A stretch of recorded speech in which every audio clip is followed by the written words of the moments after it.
అందరికీ నమస్కారం. శ్రీ శారదాదేవి చరితామృతం 23వ అధ్యాయం. సంఘ గురువు.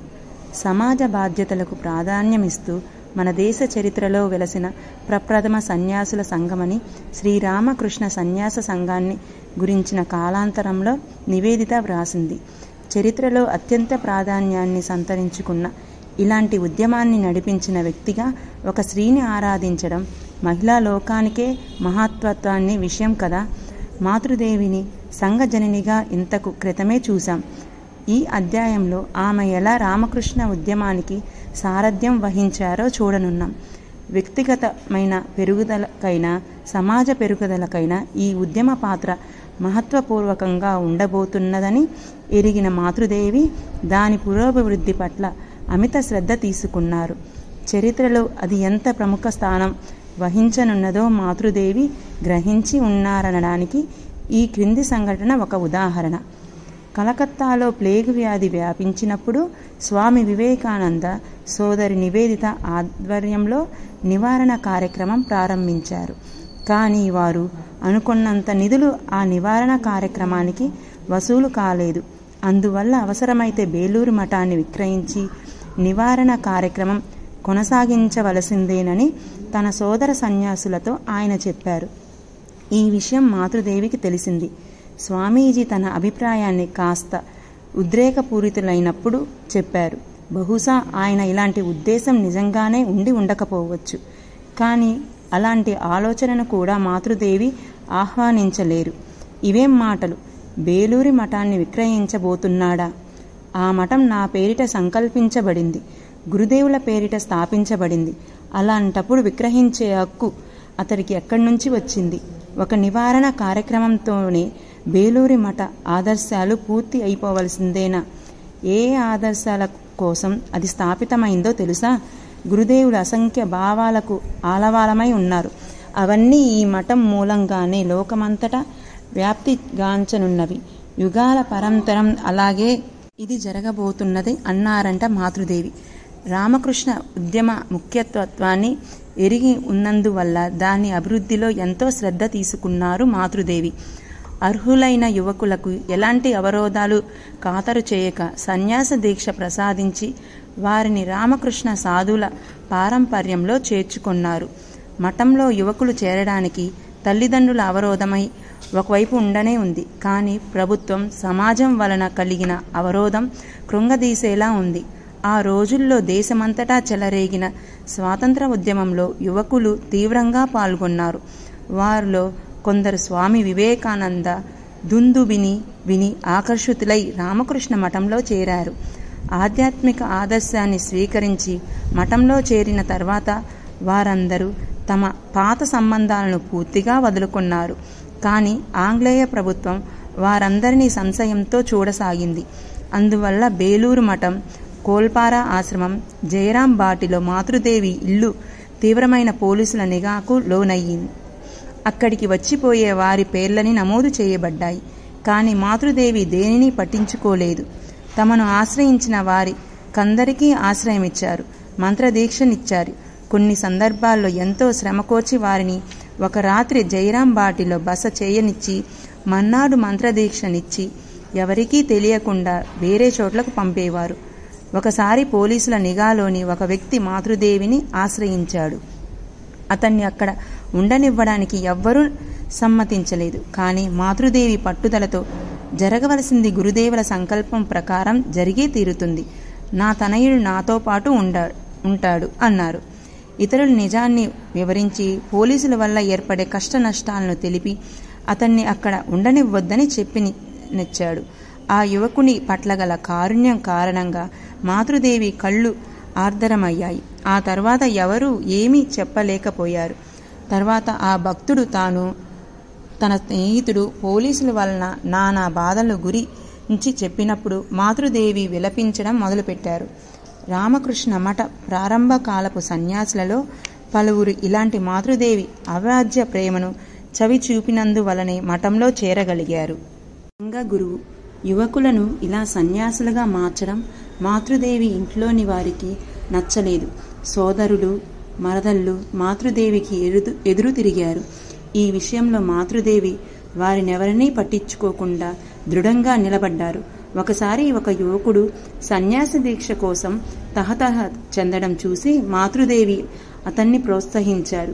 అది చూసి నళిని, అత్త ధోరణి చూడు, అతడు బిఏ చదువుకుంటున్న యువకుడు, ఎంత ఖర్చు పెట్టి తల్లిదండ్రులు అతన్ని చదివించి ఉంటారు. అతడు డబ్బు సంపాదించి వృద్ధులైన తల్లిదండ్రులను ఆదుకోకుండా మఠంలో చేరబోతున్నాడంట. అందుకు అత్త మద్దతు పలుకుతున్నారు అంది. మాతృదేవికి నళిని మాటలు రుచించలేదు. ఇదిగో చూడు, నీకు అతన్ని గురించి ఏం తెలుసు? అతడు కాకి కాదు, కోయిల. కోయిల ఏదైనా వెంటనే తన నిజమైన తల్లిని గుర్తుపడుతుంది. వెంటనే పెంపుడు తల్లి అయిన కాకి వదిలిపెట్టి కోయిల తల్లితో కలిసిపోతుంది అన్నారు. ఆ యువకుడు తర్వాత సన్యాసి అయ్యాడు. ఒక వివాహిత యువకునికి మాతృదేవి సన్యాస దీక్షనిచ్చారు. ఈ సంగతి తెలుసుకున్న ఆ యువకుని తల్లి ఆగ్రహంతో వచ్చి మాతృదేవి చేసిన పనిని అదేక్షించింది. మాతృదేవి ఆ యువకుని తల్లి ఆరోపణలన్నింటినీ మౌనంగా విని, అతడు ఇలా వ్యవహరించడంలో తప్పేమీ లేదు, నిజానికి అతడు సరైన దారినే ఎంచుకున్నాడు, కుటుంబ వృత్తి కోసమైన ఏర్పాట్లన్నిటినీ చేసిన తర్వాతే సన్యాసం తీసుకున్నాడు అని చెప్పేశారు. మరొక యువకునికి మాతృదేవి సన్యాస ప్రదానం చేసినప్పుడు అతని బంధువు ఒక ఆమె, మళ్ళీ అదే కథ, ఇదిగో మరొకరిని కూడా సన్యాసిగా మార్చేశారు అంది. వెంటనే మరొక స్త్రీ, ఆ యువకుని తల్లిదండ్రులు ఎన్ని ఆశలతో అతన్ని పెంచి ఉంటారు, అవన్నీ పటాపంచలైపోయాయి. వివాహం కూడా ఒక కర్తవ్యమే కదా. అత్త ఇలాగా సన్యాసుల్ని రూపొందిస్తూ ఉంటే మహామాయ తప్పకుండా ఆగ్రహిస్తుంది అంది. ఈ మాటలు విన్న మాతృదేవి, అమ్మాయి ఇదిగో చూడు, ఇంద్రియ సుఖాల పట్ల తీవ్రమైన లాలస ఉన్న వ్యక్తి నేను చెప్పాడని వెంటనే సన్యాసం తీసుకుంటాడా ఏమిటి? కానీ ఎవరైనా పుణ్యశీలి భగవంతుడే నిజం, ప్రపంచం మాయ, లీలా వినోదం అనే సత్యాన్ని గ్రహించినప్పుడు అతనికి నేను కాస్త సాయం చేయాలి కదా. వీరందరూ నా దివ్యతనయులు, పువ్వుల్లాంటి పవిత్రతో లోకంలో జీవిస్తారు. దీనికన్నా మహాభాగ్యం మరొకటి ఉందా? గృహస్థులు పడే బాధలు చూసినప్పుడు నా నరనరాలు దహించిపోతున్నాయి అన్నారు. సన్యాసాన్ని మాతృదేవి ఈ దృక్పథంతోనే చూశారు. మాతృదేవి ప్రసాదించే బ్రహ్మచర్య, సన్యాస దీక్షలు కూడా ఇలాంటి తల్లి తనయుల బాంధవ్య సమన్వితమైనవి మీద నిలబడి ఉంది. మంత్రదీక్షల ఇక్కడ కూడా సాంప్రదాయాలకు, క్రతువులకు ప్రాధాన్యం లేదు.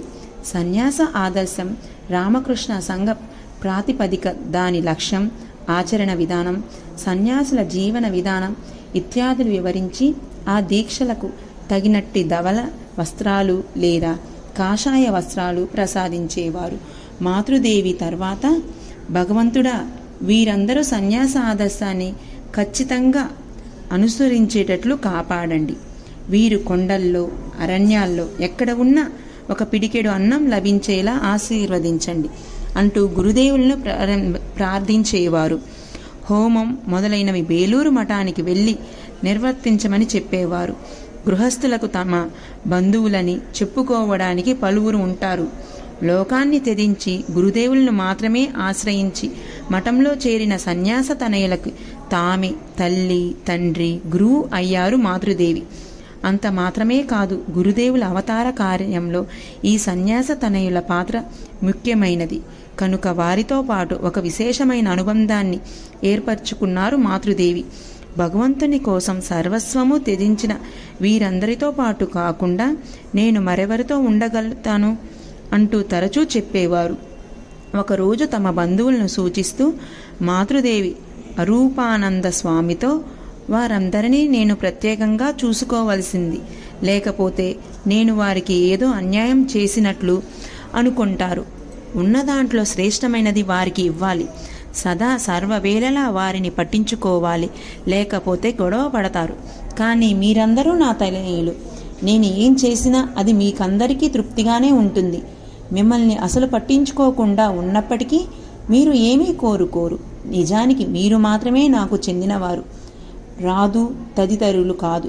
మీకందరికీ నేను అత్యంత ఆకర్షితురాలైన దానిలో మాయ లేదు. ఈ ఆకర్షణే నన్ను పదే పదే భూమికి లాక్కుంటూ వస్తుంది అన్నారు. మాతృదేవి ఇంటికి పెద్ద, బ్రహ్మచారులు, సన్యాసులు, స్త్రీలు ఆమెతో పాటు ఉండేవారు.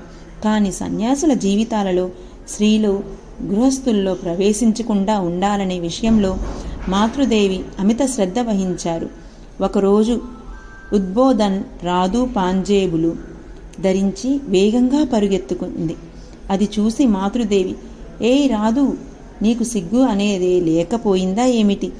క్రింద ఈ సన్యాస తనయులు ఉంటున్నారు. వారందరూ కేవలం లీలా వినోదం కోసం ఇక్కడికి వచ్చి జీవనం గడపడం లేదు. ఆధ్యాత్మిక సాధనలు అనుష్ఠించడానికి ఇల్లు వాకిలి వదిలి వచ్చారు. వారి వ్రతానికి భంగం వాటిల్లితే దాని పర్యవసానం ఏమవుతుందో తెలుసా? నువ్వు పాంజేబులు వేసుకొని పరిగెడుతూ ఉన్నావు. వారందరూ ఏమనుకుంటారు? వాటిని వెంటనే తీసివేయి అంటూ గట్టిగా చెప్పారు. గత్యంతరం లేక పాంజేబులను తీసివేసింది రాధు. సంఘగురువు ఒకసారి ఒక భక్తురాలు నడిచి వెళ్ళేటప్పుడు ఆమె పమిట కొంగు బ్రహ్మచారి వరదుని మీద పడింది. అది చూసి మాతృదేవి ఆమెతో, ఏమిటమ్మా ఇది, ఇంత ఉదాసీనంగా నడుస్తున్నావు? వారందరూ బ్రహ్మచారులు, నమస్కరింపదగ్గవారు. అతడికి నమస్కరించు అంటూ ఆమెను అతనికి నమస్కరింపజేశారు. అంతేకాదు, స్త్రీలు అప్పుడప్పుడు సన్యాసులను నివసించే మఠానికి వెళ్లడం కూడా మాతృదేవికి నచ్చదు. అమ్మాయి, నీ మనసులో చెడు ఆలోచనలు ఏమీ లేకపోవచ్చు, కానీ వారి మనసులో నీ కారణంగా చాంచల్యం చెలరేగితే అందుకు నువ్వు బాధ్యురాలవుతావు అని మర్చిపోకు అని హెచ్చరించేవారు. సన్యాస మహత్వాన్ని మాతృదేవి ఎలా పరిరక్షించారు? ఈ సంఘటన మూలంగా మనం కొంత అర్థం చేసుకోవచ్చు. గోలా మాతృదేవితో పాటే ఉంటూ ఆమెకు సేవలు చేస్తుండేవారని చూశాం. ఆమె ఒక సందర్భంలో ఒక బ్రహ్మచారితో ఏర్పడ్డ అభిప్రాయ భేదం వల్ల కోపోద్రిక్తురాలై, అతడు ఇక్కడి నుండే నేను ఉండలేను, నేను బయలుదేరుతున్నాను అంటూ వెళ్ళిపోవడానికి సిద్ధపడింది. ఈ సంగతి మాతృదేవికి తెలిసింది. వెంటనే కాస్త గట్టిగా, ఆమె ఎవరు? కేవలం కుటుంబశ్రీ, కావాలంటే ఆమె వెళ్ళిపోవచ్చు. ఆ బ్రహ్మచారి నా కోసం సర్వస్వము త్యజించి ఇక్కడ ఉంటున్నాడు కదా చెప్పారు. అందువల్ల సన్యాసులు ఎలా ప్రవర్తించినా మాతృదేవి ఊరుకుంటారని దీని అర్థం కాదు. సన్యాసుల విషయంలో కూడా మొదట్లో ఆమె మాతృదేవి, తర్వాతే గురువు. ఆమె విషయం యథార్థం. కానీ తల్లి ప్రేమతో పాటు తండ్రి నిష్కర్ష కలిపే మాతృదేవి వారిని తీర్చిదిద్దారు. సాధన విషయంలో సామాన్యంగా మాతృదేవి మామూలు భక్తుల పట్ల చూపించే సౌమ్యత సన్యాసుల పట్ల చాలా అరుదుగా కనబరచరు. మామూలు భక్తులతో చెప్పేలా, నీ శక్తి మేరకు సాధన చెయ్యి అంటూ ఆమె సామాన్యంగా తమ సాధు సంతానానికి చెప్పరు. సన్యాసులు కూడా ఆమె ఆప్యాయతను చవిచూచారు. వారికి కూడా అభయప్రదానం చేశారు మాతృదేవి. కానీ వారు ఏ కొంతైనా సదా సాధన చూస్తూ ఉండేలా చూసుకునేవారు. ఒకసారి మాతృదేవి సన్యాస శిష్యుడొకడు హృషికేశ్కెళ్ళి తపోమయ జీవితం చేపట్టాడు. అక్కడి నుంచి మాతృదేవికి ఒక ఉత్తరం రాశాడు. అందులో, అమ్మా, నాకు గురుదేవుల దర్శనం తగిన సమయంలో లభిస్తుందని చెప్పారు కదా, కానీ ఇంతదాకా నాకు ఆ భాగ్యం కలగలేదు అంటూ వాపోయాడు. అందుకు బదులుగా మాతృదేవి తన శిష్యునితో అతనికి ఇలా వ్రాయమన్నారు. నీ కోసమే లేక నువ్వు అక్కడకు వెళ్ళిందువల్ల గురుదేవులు హృషికేశ్కు వెళ్ళలేరు అంటూ రాయి. అతడు ఒక సన్యాసి. భగవంతుణ్ణి అన్వేషించుకుంటూ సాధనలు చేయకుండా కంటే అతనికి వేరే పనేమిటి? భగవంతుణ్ణి ఇష్టపడినప్పుడు భక్తునికి దర్శనమిస్తాడు. సన్యాస శిష్యులతో తల్లి తనయుల సంబంధంలో కూడా ఒక పరిధిని ఉంచుకున్నారు మాతృదేవి. వారందరూ తమ పట్ల అనురాగం పెంచుకోవడం ఆమెకు నచ్చదు. ఒక సన్యాస శిష్యుడు తాను కొన్ని నెలలుగా మాతృదేవిని చూడనందువల్ల ఎంతో బాధపడుతున్నట్లు వ్రాశాడు. అది మాతృదేవికి నచ్చలేదు. అతడు ఎందుకు అలా ఆవేదన చెందాలి? మాయ సంఖ్యలనన్నిటినీ ఒక సన్యాసి ఛేదించాలి. అవి బంగారు సంఖ్యలైనా సరే సన్యాసికి అనురాగం కూడదు. మాతృదేవి ప్రేమ అనే ఆలోచన, అది అతనికి దొరకలేదు అనే ఆవేదన, ఇవన్నీ మూఢత్వంతో కూడుకున్నవి. శిష్యులు నా చుట్టూ తిరిగి రావడం నాకు నచ్చదు. ఎలాగైనా నాకు ఉంటున్నది మానవ రూపం. దానిని దైవంగా గుర్తించడం అంత సులభం కాదు అన్నారు మాతృదేవి. సన్యాసులు గృహస్థులతో ఎక్కడికి సంసర్గం ఉంచుకోవడం మాతృదేవికి అనుమతించరు. ఒకసారి మాతృదేవి శిష్యుడొక్కడు గిరీష్తో పాటు కాశీకి వెళ్ళాలని అనుకున్నాడు. అతనికి ప్రయాణ ఖర్చులన్నీ గిరీష్ భరించేటట్లు ఏర్పాటు అని విన్న మాతృదేవి, నువ్వు ఒక సన్యాసివి, నీ ప్రయాణ ఖర్చులను మరో విధంగా చూసుకోవాలా? గిరీష్ సంసారి, నువ్వెందుకు ఆయనతో పాటు ప్రయాణం చేయాలి? మీరందరూ ఒకే రైలు పెట్టెలో ఉంటారు. అతడు తన కోసం ఏమైనా చేయమని నీతో చెప్పవచ్చు. సన్యాసివైన నువ్వు అతని ఆజ్ఞానుసారం నడుచుకోవాలా అన్నారు. మాతృదేవి సన్యాస శిష్యులలో ఒకరు సన్యాస నిబంధనలను పాటింపజాలక మళ్ళీ గత జీవితాన్నే అభిలంబించాడు. అప్పుడు మాతృదేవి ఇలా అన్నారు, మట్టి పాత్రలో సింహం పాలను ఉంచగలమా? ప్రాపంచిక వ్యక్తుల ఇళ్లల్లో వరుసగా తిన్నందువల్ల అతడికి మనస్సు దారి తప్పిపోయింది. ఇలా మాతృదేవి అప్పుడప్పుడు తమ సన్యాస సంతానాన్ని మార్గదర్శకంగా నడిపించిన తీరు నుండి ఆమె రామకృష్ణ సంఘ ఆదర్శరాలుగా దేన్ని పునికి వచ్చుకున్నారో తెలుసుకోగలుగుతున్నాం.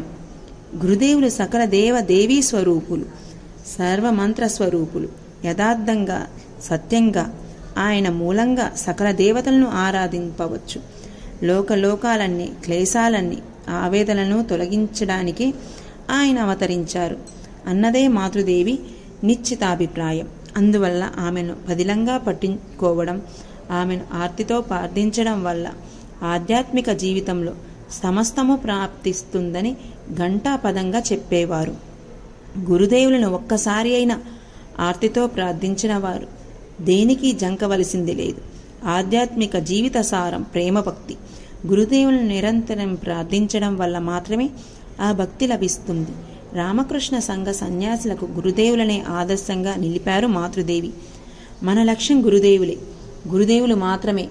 నువ్వు ఏమైనా చెయ్యి, కానీ గురుదేవులకు పదిలంగా పట్టుకున్నామంటే దారి తప్పిపోవు అనేవారు మాతృదేవి. లక్ష్యమనే మాటను 2 విధాలుగా వివరించవచ్చు. 1, వెళ్ళి చేరుకోవలసిన చోటు. 2, ఆ చోటును చేరుకోవడానికి అనుసరించవలసిన జీవన శైలి. సన్యాసుల లక్ష్యం గురుదేవులను చెప్పినప్పటికీ మాతృదేవి ఈ రెండింటినీ సూచించారు. గురుదేవులను ఆర్తితో ప్రార్థించాలి, ఆయనను ఆశ్రయించే జీవించాలి. అదే సమయంలో గురుదేవులు, నేను మూస తయారు చేశాను, మీ జీవితాలను అందులో పోత పోసుకోండి అనేవారు కదా. అలా పోత పోసుకోవడంలో సన్యాసులను ప్రోత్సహించేవారు. గురుదేవుల ఈ ఉపదేశం పలు పరిమాణాలు గలది. సన్యాసుల వరకు ఈ ఉపదేశ భావాన్ని ఒక్క మాటలో చెప్పాలంటే కామినీ కాంచన త్యాగం, అంటే కామం, ధనం ఈ రెండింటినీ త్యజించడం. త్యాగ పరిమాణాన్ని కాలానికి తగ్గట్లు రూపుదిద్దిన వారు గురుదేవులు. కోర్కెలన్నిటికీ మూల కారణమైనదే ఈ రెండే అని సూచిస్తూ వాటిని త్యజించి ఉద్భవించారాయన. ఆయన కృపాశక్తి అయిన మాతృదేవి కూడా ఈ రెండిటి విషయంలో సన్యాస సంతానం పట్ల చాలా నిష్కర్షగా వ్యవహరించేవారు. మాతృదేవి సరళంగానే దీనిని వివరించేవారు. ధనం ఉందో దానితోనే నువ్వు ఎక్కువగా సంసర్గం కల్పించుకుంటే ప్రలోభంలో పడిపోతావు. ధనమా, అది ఎలాంటిదైనా దాన్ని వదులుకోవడం నాకు సాధ్యమే అని నువ్వు అనుకోవచ్చు. అలా వీలు కాదు నాయనా. అలాంటి మూర్ఖపు ఆలోచనలకు ఎన్నడూ చోటివ్వకు. నీ మనసులో ఎక్కడో ఒక చోట ఒక రంధ్రం ఉంటుంది. దాని ద్వారా నీకు తెలియకుండానే అది మెల్లగా లోపలికి ప్రవేశించి నిన్ను అగాఢమైన గోతిలోకి నెట్టేస్తుంది. ధనాశ మెల్లగా ఇంకా అనేక విషయాల పట్ల కోరికలను లేవనెత్తుతుంది. కామం గురించి చెబుతూ ఒక సాధు సన్యాసి ఆదర్శానికి ఎన్నటికీ కించపరకూడదు. అతడు వెళ్లే దారిలో శ్రీ బొమ్మ ఉండను కొందాం, దాని ముఖం చూడాలనే తన పాదాలతో కూడా ఆ బొమ్మను తిప్పకూడదు అనేవారు. కామం, ధనాశ అనే రెండింటితో పాటు మాతృదేవి నొక్కి వక్కానించేవి గర్వం, అహంకారం. కాషాయ వస్త్రాలు ధరించడం పలు సమయాల్లో అహంకారానికి దారి తీస్తుంది. ఇతడు నాకు నమస్కరించలేదు, అతడు నాకు మర్యాద చూపలేదు అంటూ సన్యాసులతో అహంకారం పెచ్చు పెరిగిపోతుంది. వాటన్నిటినీ ఆలోచించి చూచేటప్పుడు నాలా తెల్లగుడ్డలు వేసుకోవడం ఎంతో మేలనిపిస్తుంది అనేవారు మాతృదేవి. సంఘ గురువు భగవతానుభూతిని ఆదర్శంగా తీసుకుని గురుదేవులను ఆశ్రయించి సన్యాసులందరూ ఏ క్షణము తమ ఆదర్శాన్ని మరచిపోకూడదనే విషయంలో మాతృదేవి ఎంతో జాగ్రత్త వహించారు. అలా మరవకుండా ఉండడానికి ఎడతెగడని సాధనలు ఎంతో ఆవశ్యకం. వారు ఒక్క క్షణం కూడా సాధన జీవితం నుండి వైతొలగిపోకూడదు. సన్యాసి అనే వ్యక్తి తెల్లగుడ్డ, గృహస్థుడు నలుపుగుడ్డ వంటివారు. నలుపుగుడ్డ మీద మరక పడితే అది కానరాదు, కానీ తెల్లగుడ్డ మీద ఒక్క చుక్క సిరా పడినా చాలు, స్పష్టంగా అందరికీ కనబడుతుంది. సన్యాస జీవితం ప్రమాదభరితం. కామం, ధనాశతో నిండింది ఈ లోకం. అందువల్ల సాధువు అవతారము వివేక వైరాగ్యాలను పాటించాలి అనేవారు. సాధువులు సమాజాన్ని ఆశ్రయించి పొట్ట పోసుకునేవారనే దురభిప్రాయం తొలగిపోయి వారికి కూడా ఒక అంతస్తు లభించడం మత చరిత్రలో ప్రప్రథమంగా రామకృష్ణ సంఘం ఆవిర్భావం తరువాతే జరిగింది. అందుకు ముఖ్య హేతువు స్వామీజీ పరిచయం చేసిన కర్మయోగం.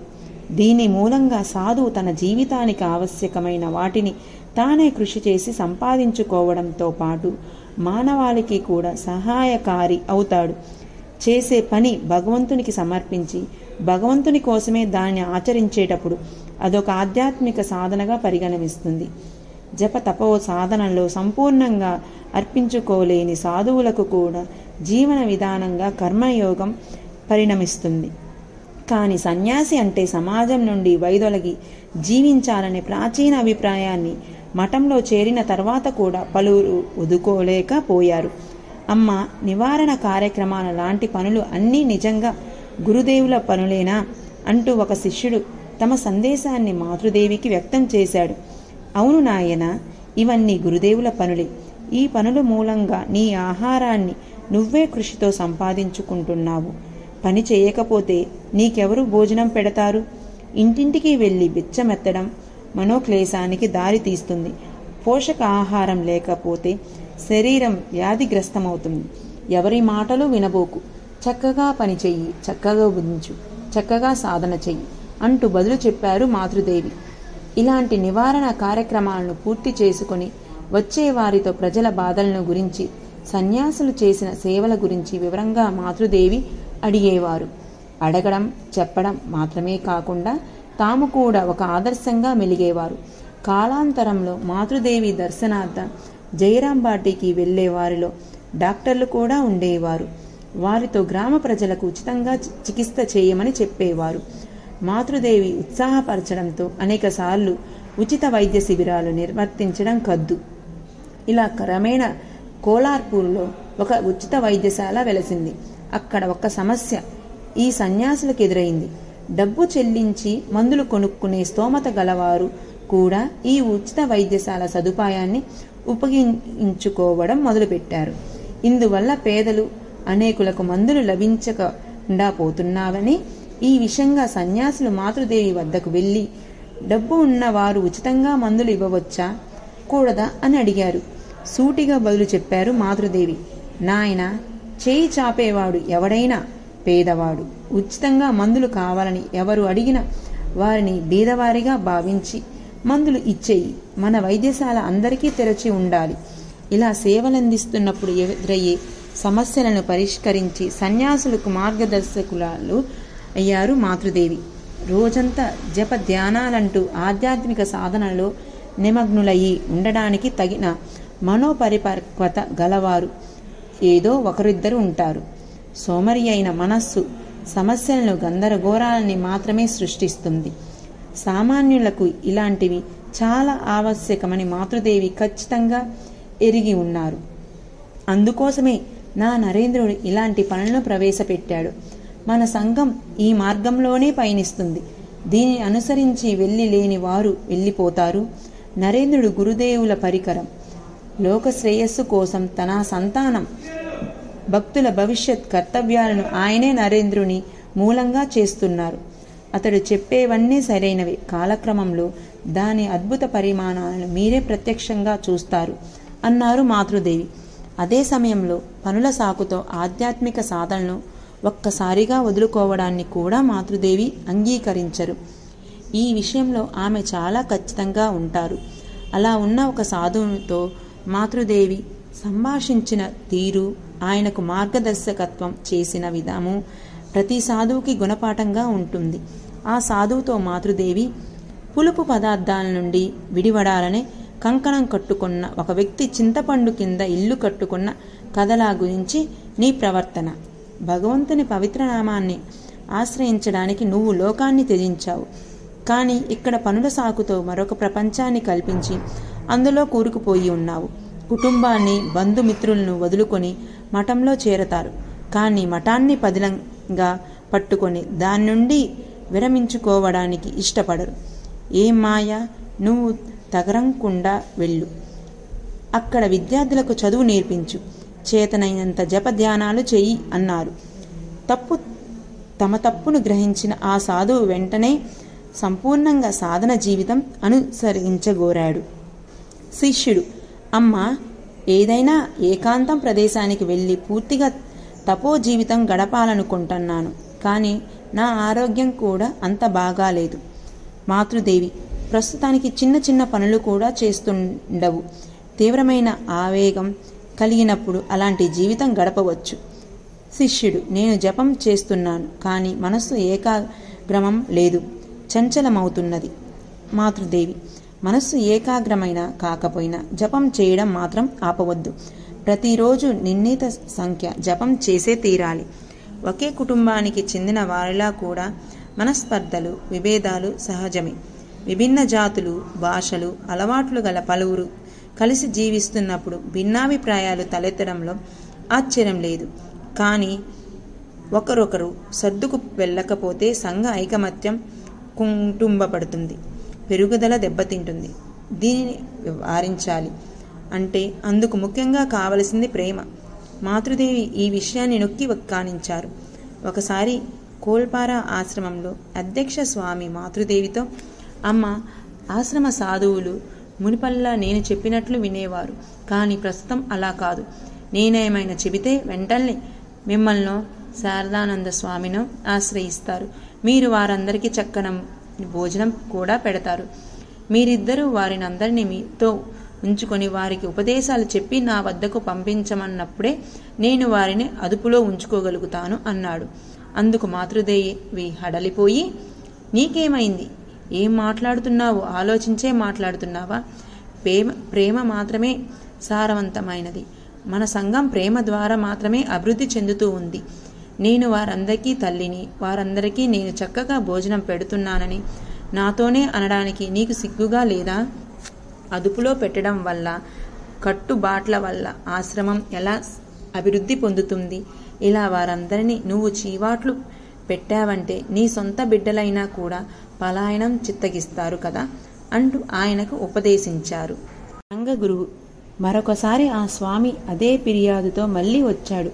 అతను చెప్పినట్లుగా నడుచుకొని వారు మాతృదేవిని ఆశ్రయిస్తే తన దగ్గర మాత్రమే కాదు మరే ఆశ్రమంలో కూడా ఉంచుకోకుండా చూడాలని అన్నాడు. మాతృదేవి కోపాన్ని ఆపుకోలేకపోయారు. నా దగ్గరే నా బిడ్డల గురించి ఇలా అనడానికి నీకెంత ధైర్యం? వారికి ఎక్కడా ఆశ్రయం ఇవ్వకూడదని నేను చెప్పాలి. ఇదే కదా నీకు కావాల్సింది? అలా ఎన్నటికీ నా నోటి నుండి రాదు. ఒక్క విషయం చక్కగా జ్ఞాపకం ఉంచుకో. వారందరూ నా బిడ్డలు, గురుదేవులను ఆశ్రయించిన వారు. వారందరూ ఎక్కడికి వెళ్ళినా గురుదేవులు వారిని కాపాడతారు అన్నారు ఆగ్రహంతో. మాతృదేవి ఈ మాటలు అంటున్నప్పుడు ఆమె ముఖం చూడడానికే భయంకరంగా ఉండిందంట. అంత ఆగ్రహోదగ్రురాలు మాతృదేవి. తన తప్పును చివరికి గ్రహించిన ఆ స్వామి మాతృదేవి పాదాల మీద పడి క్షమాపణ కోరుకున్నాడు. మఠానికి అధ్యక్షుడు, ఇతరులు మరొకరితో సర్దుకుపోవాలి. అన్ని పరిస్థితుల్లోనూ బ్రతకడం నేర్చుకోవాలి. దానినే మహాతప్పుగా నొక్కి చెప్పేవారు మాతృదేవి. మఠంలో చేరిన యువకులు పలువురు ఒక సమస్యను ఎదుర్కోవలసి ఉండేది. స్వామీజీని పైపైన చదవడంతో పలువురికి ఎదురయ్యే సమస్య అది. స్వామీజీ ఒక వ్యక్తికి, ఒక దేశానికి అంటూ కాకుండా మానవాళికే ఒక సందేశంతో ఏతెంచిన వారు. అందువల్ల వారి ఉపదేశాలు ఒక మనిషికి మరొక మనిషికి, ఒక దేశానికి మరో దేశానికి భిన్నంగా ఉండవచ్చు. ఈ యువకులందరూ స్వామీజీ దేశభక్తితో నిండిన ఉత్తేజపూరితులైన ఉపన్యాసాలను చదివి మఠానికి వచ్చి చేరారు. కానీ మఠంలో చేరే వారందరికీ స్వామీజీ ఆధ్యాత్మికానుభూతినే ఆదర్శంగా ఏర్పరిచారు. ఇది పలువురిలో, గురుదేవుల ఇతర శిష్యులలో సైతం గందరగోళం సృష్టించింది. శ్రీ శారదానంద స్వామి కూడా ఒకసారి స్వామి యోగానందతో యోగిన్, అప్పుడప్పుడు నేను నరేన్ని అర్థం చేసుకోలేకపోతున్నాను. అతను అనేక విషయాలు చెబుతున్నాడు. ఒక్క విషయాన్ని చెప్పేటప్పుడు అది మాత్రమే నిజం అన్నట్లుగా మరీ నొక్కి చెబుతున్నాడు. ఆ క్షణంలో అతను చెప్పిన ఇతర విషయాలు అర్థం లేనివిగా అనిపిస్తాయి అంటూ తన మనసులో చెలరేగే పోరాటాన్ని గురించి చెప్పారు. అందుకు యోగానంద స్వామి, శరత్, నీకు ఒక్క విషయం చెబుతాను. నువ్వు మాతృదేవిని అనుసరించి ఆమె చెప్పిందే ఎప్పుడు సరిగ్గానే ఉంటుంది అన్నారు. స్వామీజీ పాశ్చాత్య దేశాల నుండి తిరిగి వచ్చి తమ ఆలోచనలకు ఒక స్పష్టమైన రూపం కల్పించిందే దాకా కొట్టుమిట్టాడుతున్న ఓడకు ఒక ఆరితేరిన సరంగులా వ్యవహరించారు మాతృదేవి. ఇలాంటి పోరాటంతో పాటు వచ్చిన సాధువులతో, నాయన, కేవలం దేశభక్తి ఏం సాధింపగలుగుతుంది? మన ఆదర్శం గురుదేవులే, గురుదేవులు మాత్రమే. నువ్వు ఏం చేయదలుచుకున్నా అది చెయ్యి, కానీ గురుదేవుల్ని పదిలంగా పట్టుకున్నా అంటే దారి తప్పిపోవు అంటూ ఆ సమస్యకు పరిష్కారం చెప్పారు. వారి ఆధ్యాత్మిక శక్తి ఆ సన్యాసి జీవన విధానాన్ని చక్కదిద్దుతుంది. అద్వైత అనుభూతినే ఉన్నతోన్నతమైన ఆధ్యాత్మిక అనుభూతిగా మన ఉపనిషత్తులు వచిస్తాయి. ఆ ఉన్నత ఆదర్శాన్ని గమ్యంగా చేసుకుని సాకార ఉపాసన లాంటి సాధకులు లేకుండా జ్ఞానయోగ సాధనలు మాత్రమే అనుష్ఠించే విధంగా రామకృష్ణ మఠాలలో ఒకటి నెలకొల్పాలని స్వామీజీ ఆశించారు. అందుకోసం హిమాలయాల్లో మాయావతి అనే చోటును ఎన్నుకుని అక్కడ అద్వైత ఆశ్రమం నెలకొల్పారు. అక్కడ సాకార ఉపాసన లాంటిదేదీ ఉండకూడదని నొక్కి చెప్పారు. కానీ దానిని కూడా లెక్క పెట్టక అక్కడున్న సాధువులు గురుదేవుల చిత్రపటం ఉంచి పూజ చేయసాగారు. స్వామీజీ ఆ చర్యను అంగీకరించలేదు. వెంటనే పూజను ఆపవలసిందిగా ఆజ్ఞాపించారు. సంఘ గురువు అక్కడి సాధువులు స్వామీజీ ఆజ్ఞను శిరసా వహించినా ఒకరిద్దరికి అది నచ్చలేదు. స్వామీజీ నిర్యాణం తర్వాత మాతృదేవికి ఈ విషయం తెలిపారు. ప్రతిరోజు గురుదేవుల పూజ పునస్కారం అంటూ గడిపే మాతృదేవి తప్పక తమకు మద్దతునిస్తారని అనుకున్నారు. కానీ మాతృదేవి గురుదేవుడు ఒక అద్వైతి, వారు అద్వైతాన్నే బోధించారు, వారిని అనుసరించే వారందరూ అద్వైతవాదులే అని బదులు చెప్పారు. అటు తర్వాత ఎలాంటి ప్రతిఘటన లేకుండా ఇప్పటికీ ఆ ఆశ్రమం అద్వైత ఆశ్రమంగానే కొనసాగుతుంది. ఆదర్శం గురించిన సమస్యలలో మాత్రమే కాకుండా స్వామి వివేకానంద మొదలైన గురుదేవుల శిష్యుల ప్రతి ఒక్కరి జీవితంలోనూ మాతృదేవి పొందిన చోటు అత్యంత ఉన్నతమైంది. పాశ్చాత్య దేశాలలో వేదాంత దుందుబిని మ్రోగించిన స్వామీజీ మాతృదేవి సమక్షంలో ఒక పసిబిడ్డగా మారిపోవడాన్ని చూచేటప్పుడు మనం ఆశ్చర్యపోతాం. స్వామీజీ లాంటి మహాత్ములు మాతృదేవిని ఆరాధించిన విధం చూచినప్పుడే మాతృదేవి ఔన్నత్యాన్ని మనం గ్రహించగలుగుతాం. పాశ్చాత్య దేశాల నుండి తిరిగి వచ్చిన స్వామీజీ అక్టోబర్ 1898లో మాతృదేవిని దర్శించుకోవడానికి వెళ్లారు. అప్పుడు ఆయన కాశ్మీర్ పర్యటించి తిరిగి వచ్చారు. కాశ్మీర్లో జరిగిన ఒక సంఘటన ఆయనను కొద్దిగా కలవరపరిచింది. మాతృదేవిని చూచిన వెంటనే, అమ్మా, మీ గురుదేవుల శక్తి అపారమే. కాశ్మీర్లో ఒక సాధువు ఉండేవాడు. అతని శిష్యుడు నా వద్దకు రాసాగాడు.